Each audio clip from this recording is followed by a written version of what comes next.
Ladies and gentlemen, thank you for joining us tonight. I would like to get us started. My name is Nathan Songroth. I am the President and CEO of the Clinton Area Chamber of Commerce, and I'd like to welcome you to our candidate forum for those citizens who are seeking election in the city of Clinton itself. As an initial matter, the Chamber really does want to thank everyone who is standing for election. It's not the easiest thing, and we sincerely appreciate those willing to serve our community. Tonight, our moderator is Judge Dave Sivrite, who will be leading us through a series of questions. The Clinton Area Chamber of Commerce in August of 2015 passed 4 priorities, things that our chamber board believed were of particular importance. And so Carrie Donaire, our CBB director, can advance the next slide if she could. Our chamber board of directors is up here on this particular screen. We have handouts of who these folks are as well. This is a broad representation of the business community. Over the course of most of the summer, I met with each one of these individuals individually and asked them the same couple of questions in order to get us to tonight. And so those questions led to these legislative priorities, which you'll start to see on the screen as we start to talk. And there are also handouts as well. And from there, the Local and Government Affairs Committee of the Clinton Area Chamber of Commerce brainstormed questions, many of which are part of what we're going to be talking about tonight. And so without further ado, I'd like to introduce Judge Dave Sivrite, who will... You're supposed to say retired. Retired judge, yeah, that's right. Retired Judge Dave Sivrite. I used to appear before him when I practiced law, so he'll always be Judge Sivrite to me. And who is going to be our moderator today and get us started in our conversation. And so, Judge, thank you very much. Well, thank you, Nate. On behalf of the community, we all should thank the Chamber and its Board of Directors for hosting this event and for making this all possible. I'm going to begin by reading some biographies from the 2 candidates that are running unopposed. Lynn McGraw, who is a candidate for 2nd Ward Council seat, and Cody Seeley, who is running at large, and he is also unopposed. Lynn is currently serving the 2nd Ward as the council person for that ward, and she's held this office for the last 2 years. She ran for this position in the last election due to a change in boundaries between the 1st and 2nd Ward. And she's now running for a 4-year term in the 2nd Ward. Lynn is a lifelong resident of Clinton. She is a certified public accountant and an enrolled agent with her business here in Clinton. She graduated from Clinton Community College and then Mount St. Clair with a degree in accounting. She and her husband own 2 businesses in downtown Clinton, and she was named the Chamber's Small Business Person of the Year for 2012-2013. Lynn is also active in the Downtown Alliance to help make the downtown a more viable place to shop, and she's treasurer of a number of organizations, and she very sincerely believes in volunteering.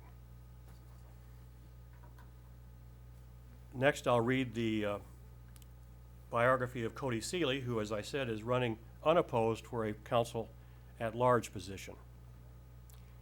Cody was born and raised in Anamosa and has been a resident of Clinton since late 2008. He attended the University of Iowa, where he obtained a bachelor's degree in business administration. And he's still supporting the, as you can see, he still supports the Hawkeyes.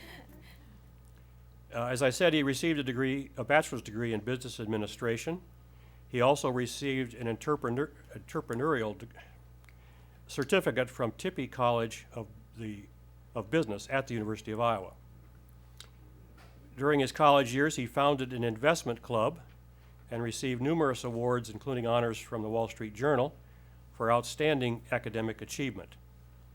While living in Iowa City, Cody worked for a local construction company that specialized in constructing high-end homes. In 2008, Cody started his career with Waddell & Reed in Davenport and obtained his Series 7 and 66 securities licenses along with insurance licenses. He has worked as a financial advisor for a short period of time and was offered a position with Raleigh Appraisal in Bettendorf. To this day, Cody is a certified general appraiser licensed with the state of Iowa and the state of Illinois. He has worked with many local financial institutions and property owners to help with their appraisal needs. In addition to his full-time job, Cody owns and manages several single-family dwellings in Clinton. He is a member of the Chamber of Commerce, Kiwanis Club. He helps with the Sawmill Museum and is also a member of the Finance Committee for the City of Clinton. So we'll now have statements from these two unopposed candidates. Lynn? Thank you, Dave. I should say judge. No, I'm no. sorry. Please, Previous let's maintain a retired, first name okay, basis. All right. I think the 2 years I've already served kind of speak for what I'm for. I am definitely for to get more industry in Clinton, and more industry will mean more jobs. And I know that isn't an easy thing, but the more industry we get, the better our property tax base will be, and the better our town can become.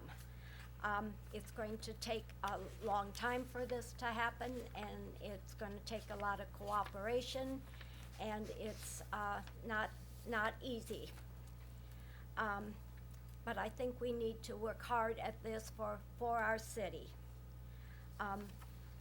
I feel like there's two things that people seem to be very interested in, and that's the sewer rates and the garbage rates.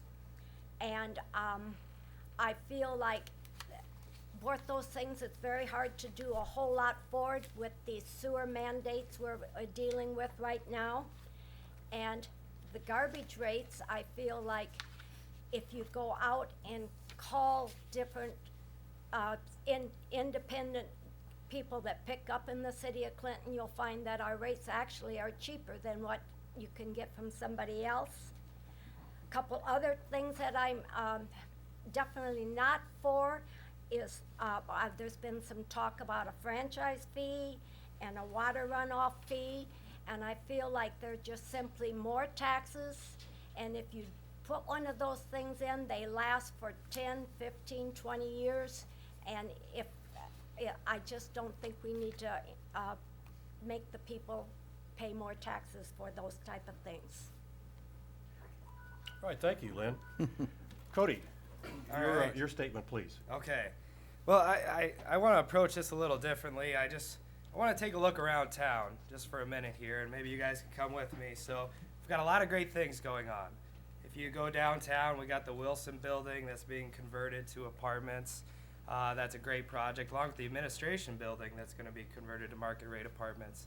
And then we have the Target building, which we were all devastated we lost, but now it's turning into something great. It's going to be the Clinton Marketplace. It's going to bring a lot of new businesses to the area and also jobs. Then you head out to the industrial park. We have a lot of great things going on there. We're near certification, and we also have a lot of great prospects out at the industrial park. The airport's got a new hangar for corporate users, and then we've got this brand new middle school that's amazing. Whittier Elementary just received an outstanding award. We have a lot of great things going on in town, and we need to take those things, those positive attitudes, and we need to emphasize that and work together as a whole. And I think that's going to be my main goal as part of City Council. I want to bring us all together, not just the council people and the city employees, but the citizens and the local businesses and the organizations. I want to bring us all together to work on a common goal so we can get somewhere. I want to take the negativity away from everything and focus on what's positive. And I think through that, like Lynn said, we can work on other things, like that'll generate more companies, and we'll have more tax base, which then in return possibly we could look at lowering taxes or modifying our sewer rates. So with those things, if we all work together towards a common goal instead of going in separate directions, I really believe we can make this the place that everybody tells me it once used to be, and make a place to call home. Thank you. All right, thank you, Cody. All right, we will now hear from the two candidates running for the council position representing the 4th Ward. Judy Lutt and Paul Gaspin, and I'll read their biographies. Judy was born and raised in Clinton. She graduated from Clinton High School and attended Clinton Community College. She has been a member of Zion Lutheran Church since her baptism. She and Dick Lutt, Richard Lutt, were married in 1968. They have 3 children, Tammy, Sean, and Eric. She and Dick are grandparents to 8, it says here super grandchildren. They're super. And Pretty 2, duper. okay. And 2 foreign exchange granddaughters, one from Spain and one from Italy. Dick is the manager of their son Eric's electrical company, American Electric, through the Clinton division.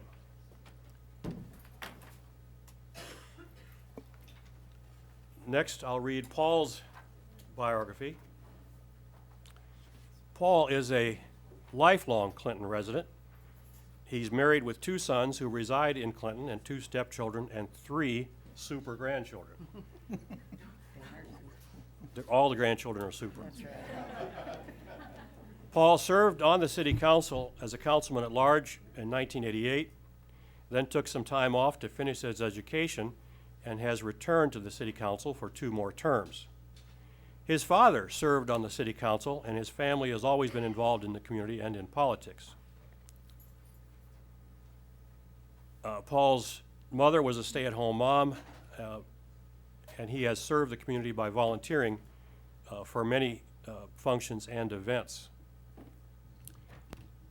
So, we're now going to, since we have 2 candidates for this position, I'm going to start with the questions.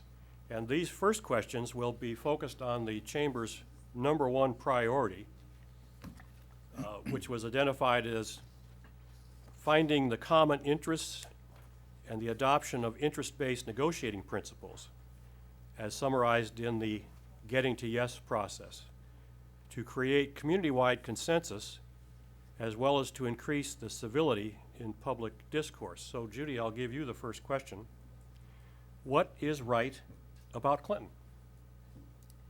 What is right about Clinton? We have some wonderful, wonderful residents in Clinton, and we do have a lot going for us that so many people are not aware of, including myself, that we need to bring out, that's going to move Clinton along, and we're going to become our great Clinton, because I can remember when we were big and great, and it was fun. All right, same question for you, Paul. What is right about Clinton? Clinton's very fortunate to be right on the Mississippi River. We have a beautiful area, a lot of great people. We have limited resources when it comes to city help, and we have hundreds of volunteers that pick up that load. And you don't see that in a lot of communities, but the Highway 30 project and some of the other ones would not happen if it wasn't for volunteers. I happened to go to that Getting to Yes course, and I enjoyed it quite a bit. It's something we all could benefit from by listening to other parties and trying to negotiate and come to a common consensus of what we need to do to grow the city of Clinton. We can't always take pot shots at each other and expect us to work together and promote our city. And the worst thing is when it gets on the TV or in the paper that we're just being bullies, it's not good for Clinton. Nobody will want to come here. So I concentrate on not putting things like that in the paper and not saying things like that about the city. I prefer to get on the phone and talk to somebody or talk to the fellow council people and try to get them to see some of the things that I think are important to grow the city of Clinton. All right, thank you. Paul, you went second on that question, so you'll go first on this one. Do I have to? Yes, you do. What is your 10-year vision for our community? Part of it is getting this railport marketed and bringing some business in. We've had that for close to 15 years as a project and have probably $15 million in it, and we need to start recouping that. I don't believe the city should be in the real estate business for one. I think the city should concentrate on services. That's our police and fire and city employees and our sewer problems and our garbage pickup projects. Those are what we should really concentrate on and not get into the real estate building. There's a lot of good people that we can count on. There's a lot of talented people in different areas that we need to bring in them and have them help us make these choices rather than just have it show up on the desk and take a vote, and then later you find there's some other opportunities that are there that you didn't see. We're doing a better job at having committees get together and advise the council what they would like to see. This water shut-off resolution was a fine example of that. They brought forward all the rules that they thought should apply to it, and we adopted that, and then even after that, a couple of our representatives brought some things to our attention that helped us make a better, more informed decision. I think when you use that as your practice and your policy, you're gonna see a lot of great things happen in the city of Clinton. All right, thank you. Judy, what is your 10-year vision for our community? My 10-year vision would be, I concur with Paul, everything that he had said comes true, that I would like to see positivity in our community. We need positivity so we can branch out to all these new projects we have, all these projects that take 10, 15 years to come about. I don't clearly understand why it takes that long to get the rail park going. You know, like he said, we should be seeing some revenue from this by now. So let's get focused on the positivity of our town, which is great. We're gonna do great things as long as we're all positive and keep this ball rolling. And then we will just get project by project by project, little baby steps. And we're gonna become the great Clinton that it used to be, great Clinton. We got nowhere to go but up. All right, thank you. The next question is, Judy, you'll go first again on this one. What are the common interests you see between the city of Clinton and the other 530 members of the Clinton Area Chamber of Commerce? What do I, What do you see as the common interests between the city and the other members of the Chamber of Commerce? What interests do they have in common, as you see them? as growing the city? Okay. That would be the main, to me, from what I'm understanding this question. I don't really know exactly what the Chamber of Commerce does. I'm a newbie here, so I would say my thoughts, the Chamber of Commerce wants to grow Clinton. Growing Clinton, as Lynn had said, will lower our taxes. We'll do a lot. We have to expand, expand, expand. And the city of Clinton, all the residents, I'm sure, want the same thing. We want better for our children than what we had. And right now, we want our children, our grandchildren, to go to school and come back to Clinton, so we can grow and keep growing and keep growing. I think we have the same interest. We just want growth, we want happiness for everyone, and positivity. All right, thank you. Paul, what do you see as the common interest between the city and the other members of the Chamber of Commerce? Well, the city gets to make the rules and ordinances, and the chamber has helped us with tourism and promoting business.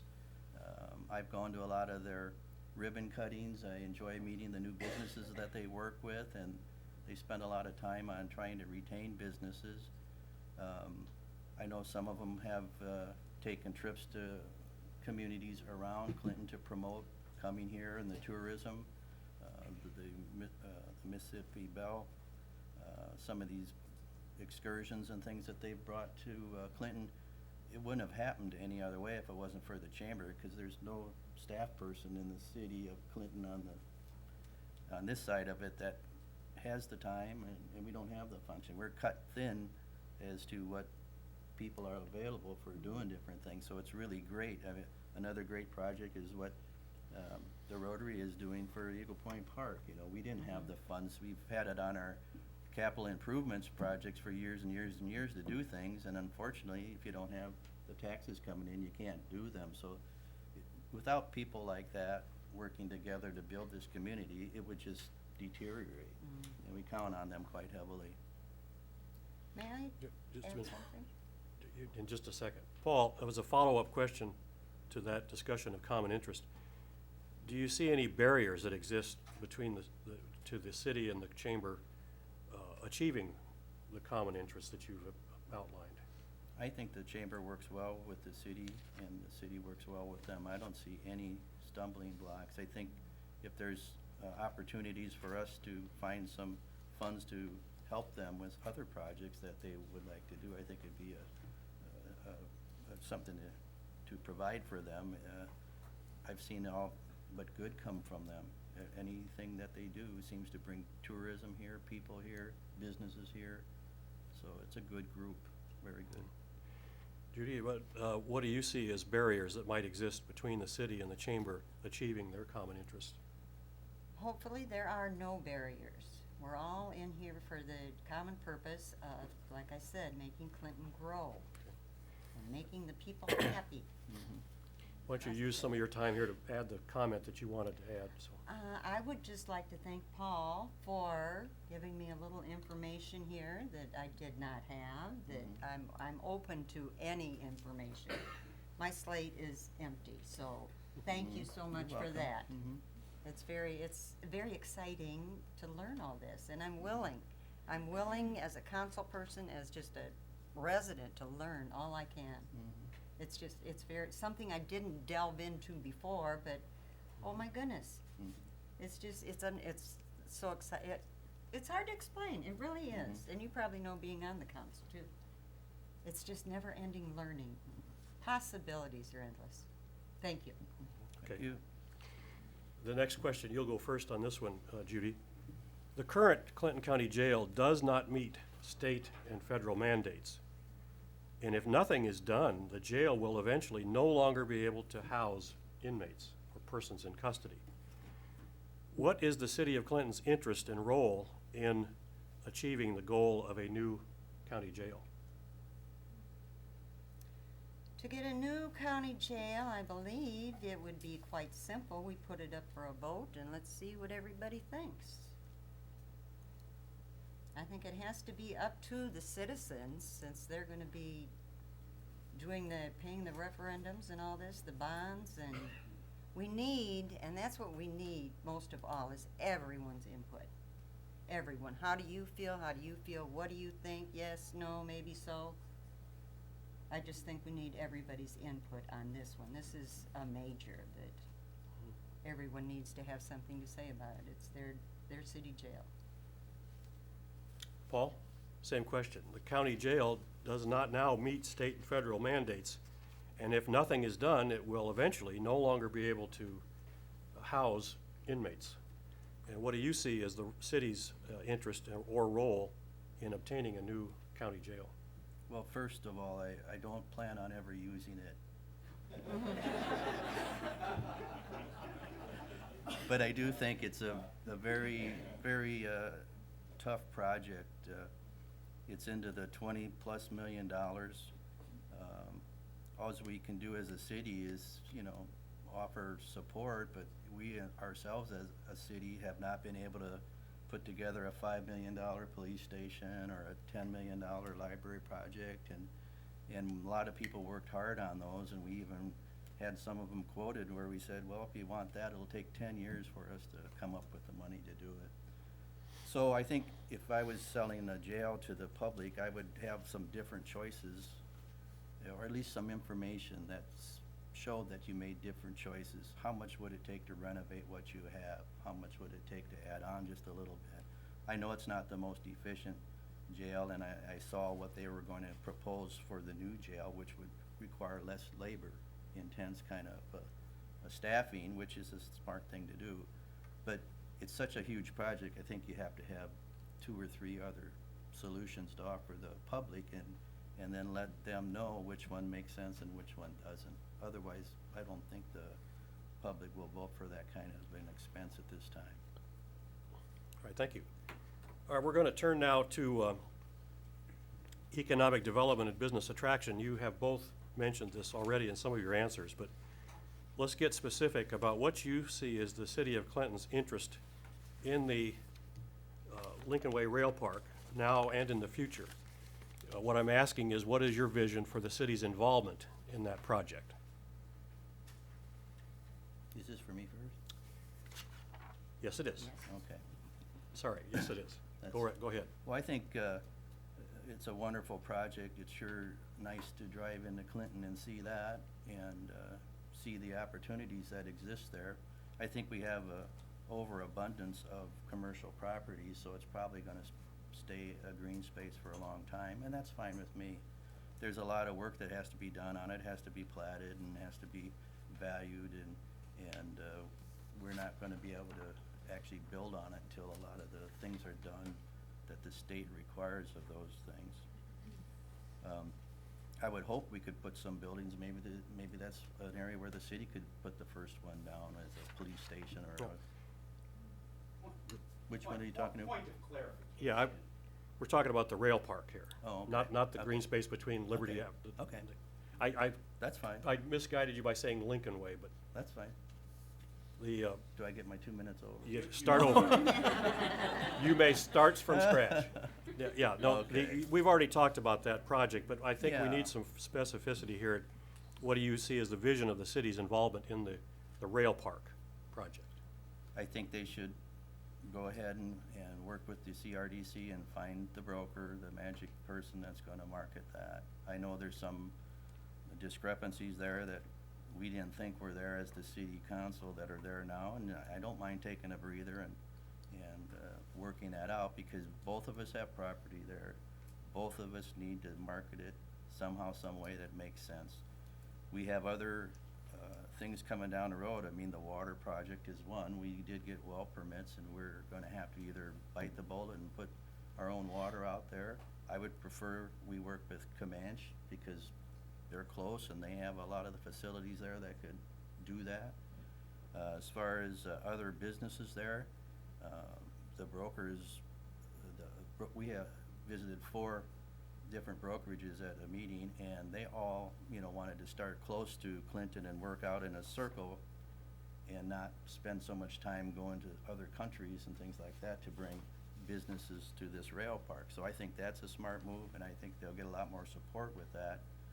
And, but the main thing is we can't just continue to keep buying more and more property as a city. We have to take what we have and market it and put some businesses on there, and then make a decision to either purchase more or not.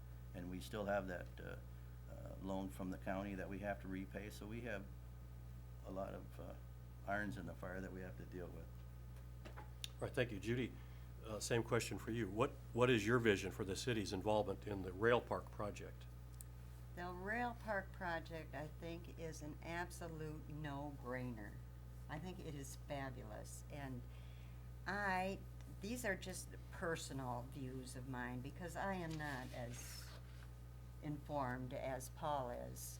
But, again, I'm willing to learn. But I took a tour out there the other day, and I was so very impressed with everything is there for the picking. They have the railroad, they have the 2 buildings already that are operational. And from what I understand, we have $3 million in this. And there's $30 million for payroll annually, which is a lot of money coming into our city, to the spending, to the housing, to everything. And there is so much room for expansion out there. And I wonder, just personally, I wonder, do we need a brokerage to market this? We have fabulous people in this town that have ideas just oozing from them. Can't we use what we have here and see how that works? They have, it's just, I can't really explain everything that went on with that tour the other day, and the ideas of the gentleman that I was with. There's so many projects in the works that could be out there.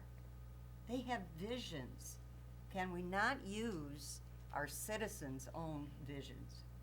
Our own people to do this? But I think it's just absolutely wonderful, and I think it's gonna go up and up and up and be great for Clinton.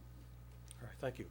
All right, we're going to shift gears now and look at the Chamber's second priority, which will be up here on the screen, and that is the meaningful and sustained collaboration with the Chamber and other partners to address and reverse population loss in the city.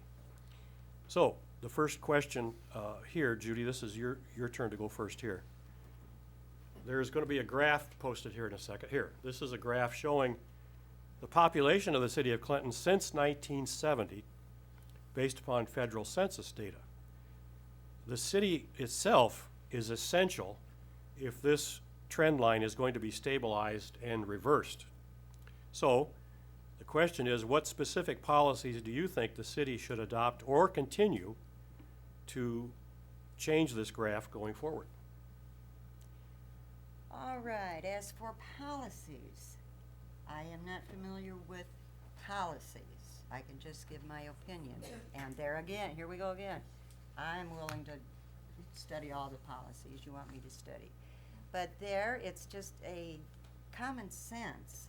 We need, what I've been saying, the positivity to take these ideas of our businessmen in town that know their businesses inside and out. We need to take their ideas, build on these ideas positively, and then we will grow. It will all come together and you will see, like Field of Dreams, let's build them, they will come. And we will grow once we get these businesses going, we get people coming in, we get the housing business going more, our taxes will be going down, and then they will say, hey, their taxes went down, let's go try them. They have all these great schools, they have everything you need, and they are a positive community. We can see that because they were here, now they're up here. They are growing, and that's what we want.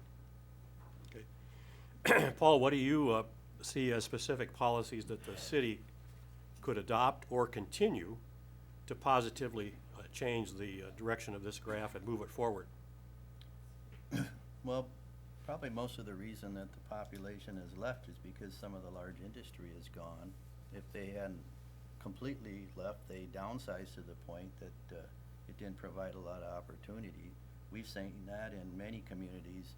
Davenport lost International Harbor and CAT, a lot of different tractor building, and they suffered the same thing.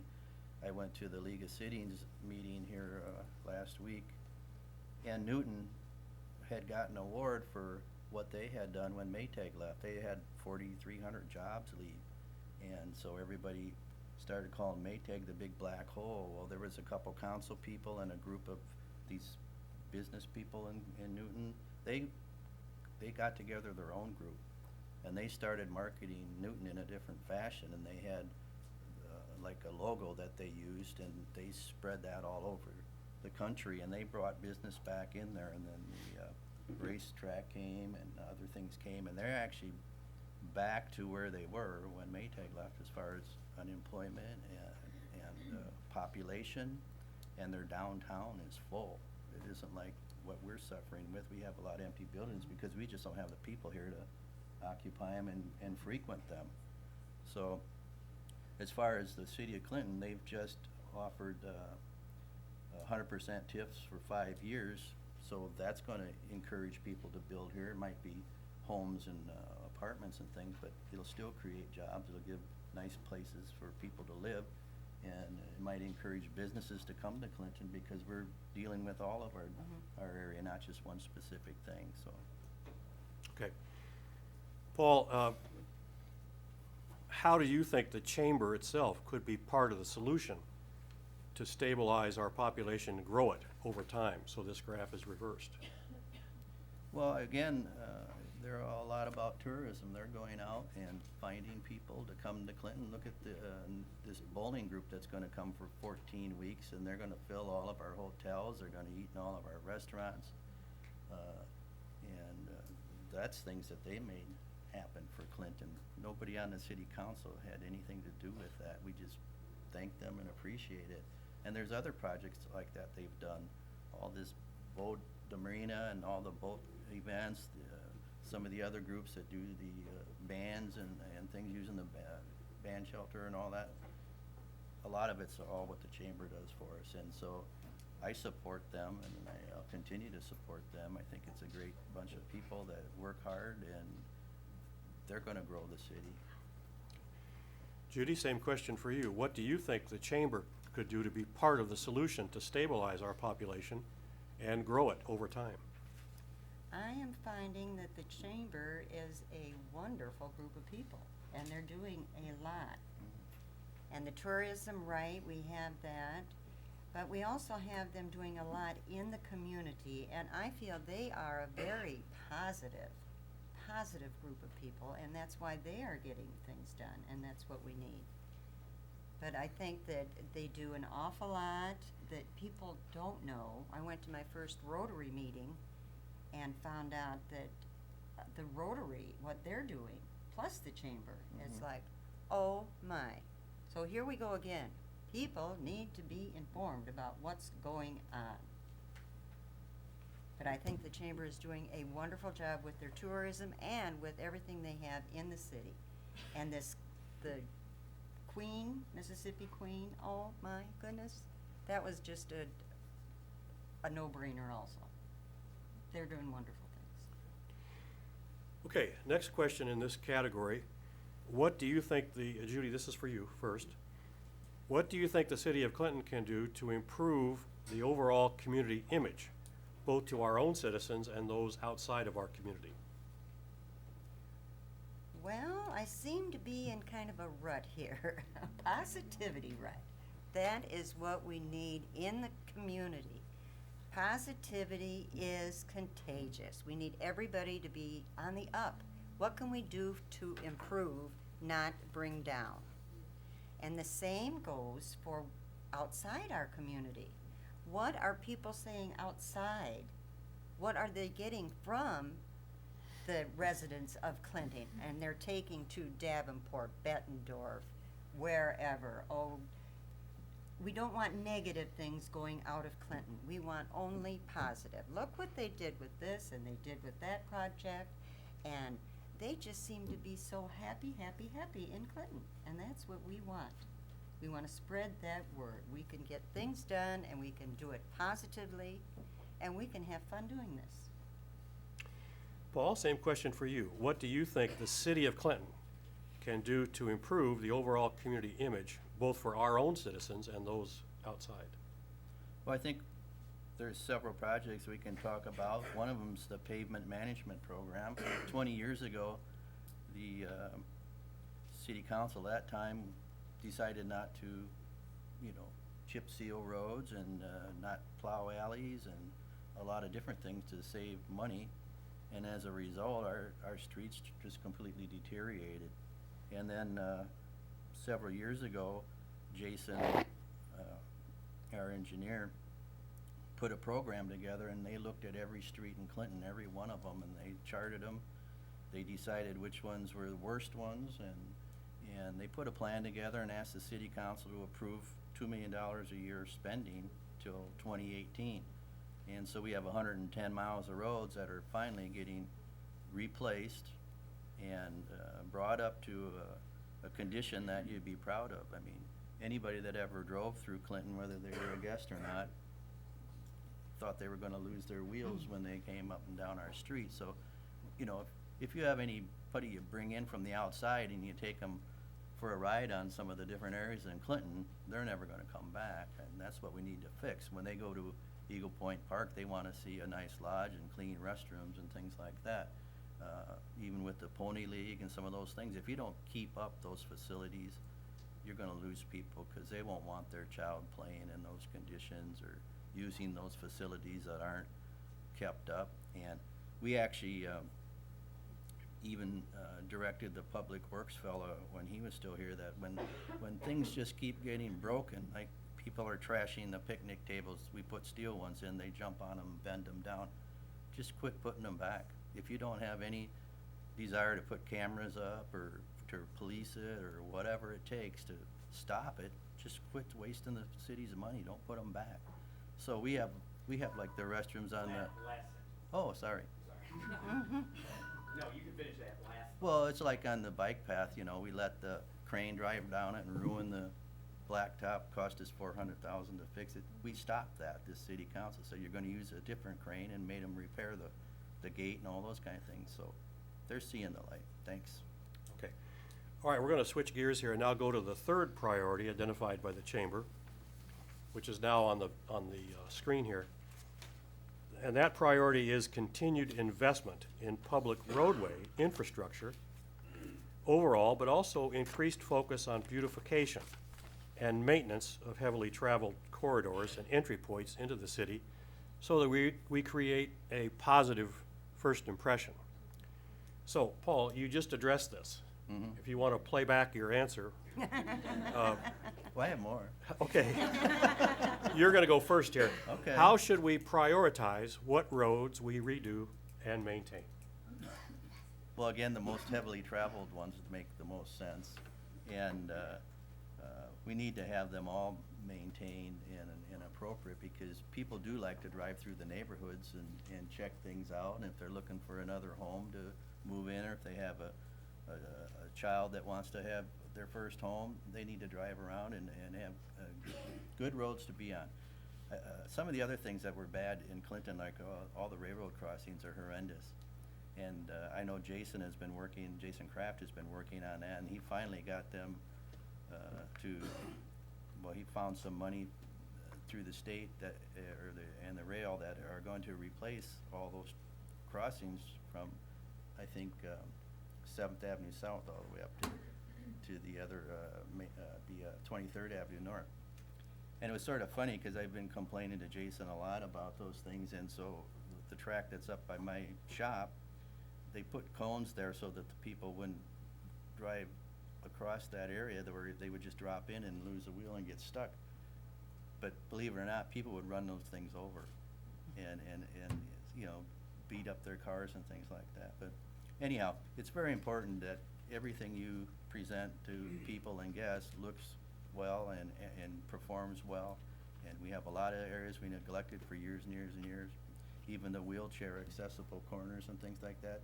We were told to do some of those things in the 70s and dragged our feet on it, but now they're getting replaced. Every time we have a project in the area, we'll put in the wheelchair ramps and redo all the corners according to the most modern state rules that we have to follow. All right, Judy, your question. What should the city do or how should the city, rather, prioritize what roads are redone and maintained? I think their roads should be the most heavily traveled, as Paul said, but also important is where the school buses go. I live on Stockwell Lane, and there was more than one day in the winter when it was drifted shut. You had one lane traffic. Now, how do we get a school bus down one lane traffic? You know, I don't want to say it's just the Stockwell Lane because I live out there, but that was very dangerous to have. You just either go into the drift and hope for the best, or hope you both go over and don't collide. But we need to take care of these roads that are most traveled, that have the most potholes, which is a lot of them. And the beautification, I don't know, there needs to be some brainstorming on this, I feel. Who can do this? When you drive, say out on the bypass, you see garbage here, you see garbage there, you see a tree here that shouldn't be here, just a wild tree. You see weeds that should be pulled, you see gravel that should be filled in. Who can do all this? How are we gonna get that done? But there are things that need to be done because people see this as they come into our town. They see that we don't pick up our garbage. People are gonna litter, that's common sense. But we have to figure out how we're gonna get somebody to do this. We certainly don't have the money right now. So how do we, brainstorming, get everybody involved. Here we go again, back to my brainstorming. I think that's what we need to do. Get some ideas on how to keep it clean and passable, our roads passable. Prioritize it. All right, thank you. Now we'll look at the Chamber's fourth priority, which is now up on the screen here.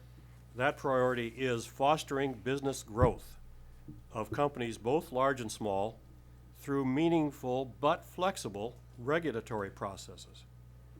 Also, continued city assistance to eliminate barriers to business growth and expansion in the city where possible, especially in the context of fair and equitable assessment of property within the city.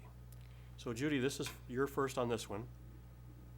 The members of the Chamber of Commerce, as well as other businesses and individuals, help underwrite several different taxing jurisdictions. How closely should these taxing jurisdictions work together? And what would you like to see done, or what would you do to improve communication between the various taxing jurisdictions? Okay, I'm going to be very honest on this one. What is a tax jurisdiction? The school district, the county, the city, people that make up their budgets that are then passed on in taxes, property taxes. Oh, okay. Okay, now would you reread that? Yes. Now that I know what you're talking about. How closely should those taxing jurisdictions work together? Oh, And what would you like to see done, or what would you do to improve communication between those taxing jurisdictions? And Judy, I'm restarting at the 2 minutes. Yes. Just so you know. Oh, okay. You get thank 2 minutes. That's all right. That's all right. I think they should all work very, very closely together. Everybody in the city government, in the town, should work together. And again, in a positive mode. Our school taxes, all this that we are taxed as taxpayers. We need to know where this money is going so we can give ideas as where to delegate this. And I don't feel that we are given enough, we can read on our taxes, such and such goes here, such and such goes there, it goes to the schools, but then what does the school do with it after they get it? We are not aware of that. I am not aware of that anyway. And I would like to know more about that. And then you can build on all that information, but I am still, my slate is clean here. So I'm open to suggestions. I feel strongly that everybody should get along. All work together, just a little common sense there, and then go from there. All right, Paul, same question for you. Members of the Chamber of Commerce, as well as other businesses and individuals, help underwrite several different taxing jurisdictions. How closely should those entities, taxing entities, work together, and what would you do to improve communication between them? Well, we have a lot of examples of cooperation with each other. The rail park is one good one. The county borrowed us $6 million on that project, and the city put in a lot of money, and it wouldn't have happened if it hadn't have been for that act. The school project, we completely rebuilt 16th Street Northwest, made it wider for the buses and the traffic that was going to be there. That wasn't part of the schools project. That was part the city did to collaborate with them. And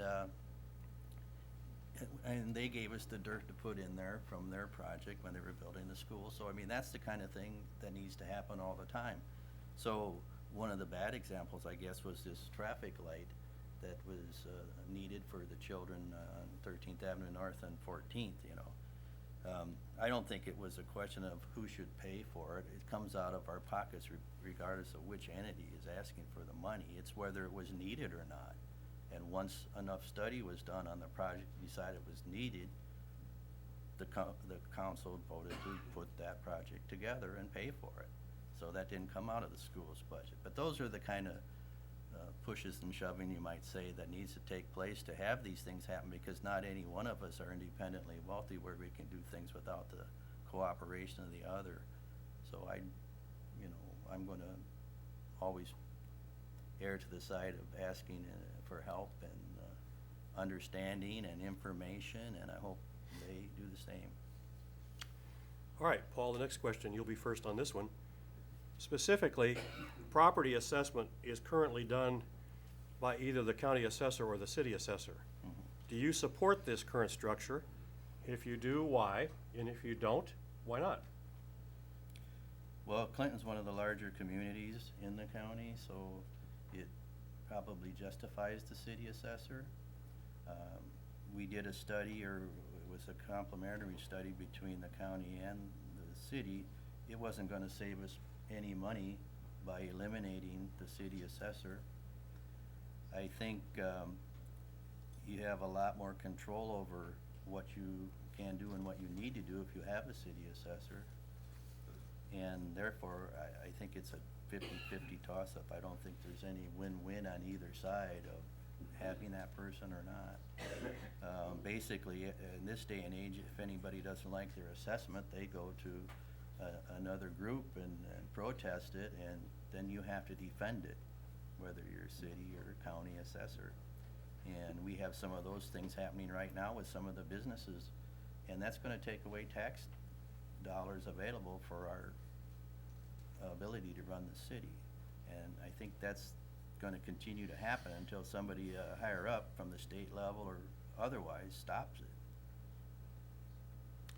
All right, Judy, specifically, as I mentioned earlier, property assessment for taxation is currently done by either the county assessor or the city assessor. Do you support this current structure? If so, why? If not, why not? We have two assessors, the city and the county. I believe that one could possibly do both jobs, and we would have to save some money doing that. If we get rid of one job, we gotta save a salary there. But I think one can do it, and it might be, in the long run, better off if there is only one person in charge of the whole thing instead of two people doing the same job. That just, I don't understand that. It is easier, simplify things a little bit here. So I think the two shall become one. Okay, the last question under this priority item, Judy, you're first on this one. Are there other examples of shared services or systems between the taxing entities which you would support or advocate for combining? Other examples of shared services or systems between the taxing entities? What other shared systems do we have? That's a good question. If I knew what they were, I'd tell you they should be combined. I'm at a loss here. I don't know what any other Okay. shared ones. That makes sense, but what else would there be? Paul, are there other examples that you can identify of shared services or systems between the taxing jurisdictions which you think should be combined or which you would support? I think in the future, we're gonna see more and more joining of county sheriff department and city policing departments into one for serving all of the area. We're sort of competing with some of these positions. We don't need all the individuality. And there's a lot of cities already networking, not just with that kind of a thing. They're networking with some fire department members and then some volunteer, and then they've taken and writing these agreements with each city around them that they'll help each other so they don't all have to buy all that same multi-million-dollar pieces of equipment. We see that with Comanche right now. We're asking them to possibly help supply water to the rail park. And then we're also trying to ask companies to use our wastewater from our new sewage treatment plant because it's cleaner than the water that's coming out of the Mississippi. And so we're networking with other people around us so that we're just not there in our own little castle doing our own little thing. Okay, that concludes the questions that were prepared for you. So now each of you has the opportunity to do a 3-minute summation of your candidacy, your qualifications, things you want to say to the voters. And Paul, you'll go first. Okay. Well, I've enjoyed a little over 13 years on city council at different times. I filled in for a vacancy. I was at the at-large level in 1998, and I took some time off and finished up my education at Mount St. Clair, which later was Ashford. I finished it there. in business management and enjoyed every minute of it.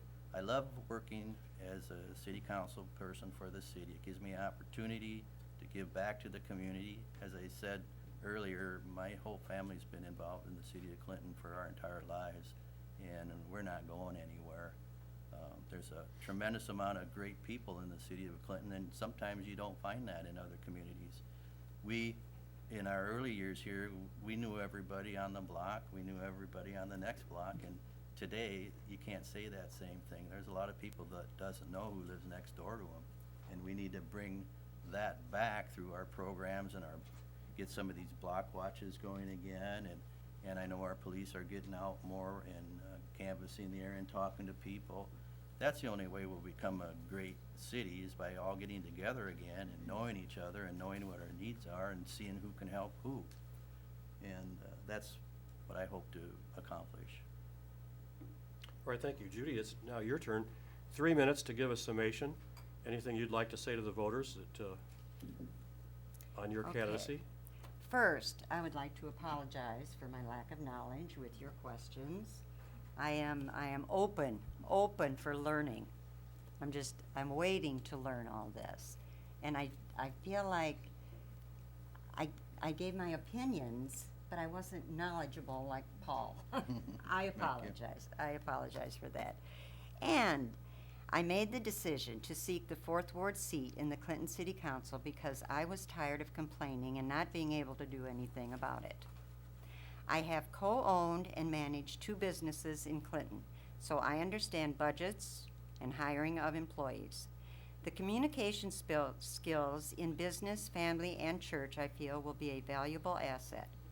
My business background and sincere concern for the betterment of the community has prepared me for a new endeavor in life, Clinton City Council. I feel I can bring positivity to the council. With a positive attitude, we can all bring the great back to Clinton. I recently had the great pleasure of touring Clinton as I have never done before. I had no idea of all the projects in the works: the rail park, the airport, the Mill Creek project, and my favorite, the North River Drive, just to name a few. That brings me to my main objective: to inform all the residents of what's happening in their city in hopes of positive feedback and ideas on any new developmental possibilities. Collective positivity. Everyone has pros and cons that deserve to be heard. It is the council's obligation to positively listen and respond to our taxpayers. Energizing Clinton is going to be a definite group project. Clinton is on a roll, and we need to positively keep the momentum going. We need to work here, live here, and spend here. Let me leave you with this quote from Zig Ziglar: "Your attitude determines your altitude."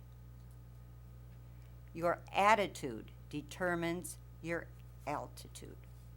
I am asking you to please vote for me, Judy Lutt, for 4th Ward City Council. Here's to Clinton's future. Is it half full or is it half empty? I believe Clinton's future is half full. Thank you very much. Judy Lutt, 4th Ward. All right, let's give these 2 candidates a round of applause. Thank you.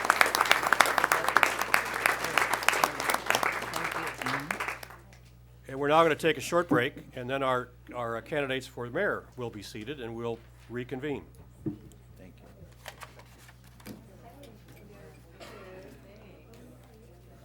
Thank you very, very much. Well done. Thank you. Thank you. Thank you. Thank you, sir. There you go. Nothing wrong with that. How do we do that?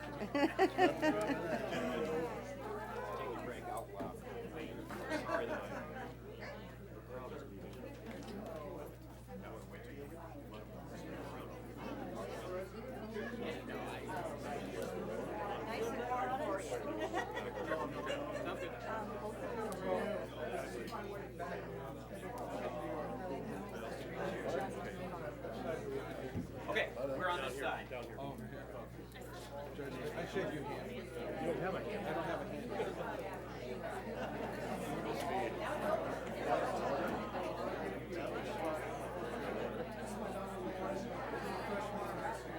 Sue has determined who goes first and who sits where.